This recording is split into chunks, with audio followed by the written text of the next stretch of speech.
Sir ఈ విషయంలో జరుగుతుంది అందరికీ తెలిసిన విషయమే. దీంట్లో నిన్న సాయంత్రం ఉభయ కుటుంబాల నుంచి కూర్చోవడం జరిగిన నలుగురు నిన్న కొన్ని డిమాండ్స్ వాళ్ళు చేశారు వాళ్ళ తరఫున. ఈరోజు దివాకర్ గారు అని వాళ్ళకి సంబంధించి వాణి గారికి సంబంధించిన బ్రదర్ అవుతారు, ఆయన వచ్చారు. ఈరోజు అన్నీ గారికి వాళ్ళు చెప్పిన డిమాండ్స్ నేను చెప్పాను. వాళ్ళు చెప్పిన డిమాండ్ పర్లాకమిడిలో ఉన్నటువంటి ఫ్యాక్టరీ పాలిషింగ్ యూనిట్, దానికి సంబంధించి అది రిజిస్ట్రేషన్ చేయమన్నారు. దానికి అన్నీ గారు ఒప్పుకున్నారు తక్షణ చేసేదానికి. దాని మీద ఎటువంటి చిన్న చిన్న లోన్స్ అలాంటివి ఏమైనా క్లియర్ చేసుకుని ఇమీడియట్గా రిజిస్ట్రేషన్ చేయడానికి సిద్ధంగా ఉన్నాం సార్. రెండో పాయింట్కి టెక్కల్లో వెంకటేశ్వరపల్లిలో బిల్డింగ్ ఉంది. ఆ బిల్డింగ్ కూడా దాని మీద బ్యాంక్ లోన్స్ ఏమైనా 20 లక్షలు ఉంటే క్లియర్ చేసి అది కూడా ఇమీడియట్గా రిజిస్ట్రేషన్ చేసేయడానికి రెడీగా ఉన్నాం సార్. లేకపోతే మూడో పాయింట్ పిల్లలు రేపు వాళ్ళ భవిష్యత్తు కోసం సంబంధించి వాళ్ళ చదువులు క్యాట్ అన్నింటికి కూడా ఆ పాపకు సంబంధించి రెండో పాప చదువుతున్నారు, మెడికల్ ఎంబీబీఎస్ చేస్తుంది అమ్మాయి. ఆ పాపకి పీజీకి అన్నింటికి కూడా ఎదురు పాపలకి కూడా అన్ని రకాలుగా చూసుకోవడానికి సంపూర్ణంగా దానికి ఒక కాగితంతో రాసిస్తారు సార్. వరకు వాళ్ళు అన్ని అక్కడ వరకు క్లియర్గా ఉంది సార్. ఇకపోతే ఇటీవల జరుగుతున్న ఈ రచ్చ దాదాపు 15, 16, 22 సంవత్సరాలు జరుగుతుంది.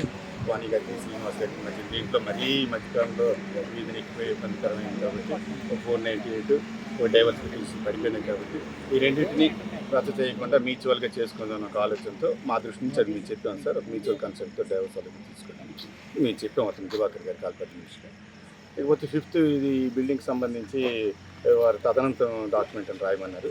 అది రాయడం జరగదు సార్. మరి శ్రీనివాస్ గారు ఉండాలి, ఆయనకి రేపు పొద్దున్న ఆరోగ్య సమస్యలు ఇబ్బందులు అన్నీ చూసుకోవడానికి ఉండాలి. రేపు పిల్లలకి అందరికీ చూడాలంటే అన్నీ ఉండాలి కాబట్టి అది అలాగా రాయలేము.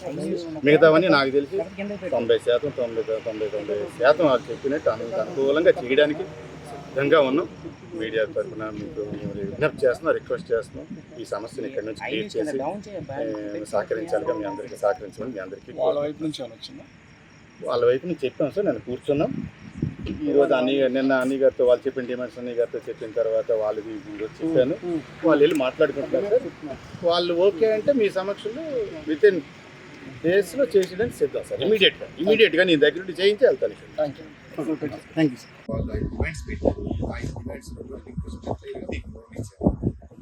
ఇక్కడ ఈ మాట మీద నేను ఆయనతో నిన్న నైట్ అంతా చర్చించాను. నేను రాత్రి 2-3 గంటల వరకు వాళ్ళు ఆడుకున్న వెయిట్ చేశాను చాలాసార్లు. వాళ్ళు చెప్పాను ఖచ్చితంగా పరిష్కారం అవుతుందని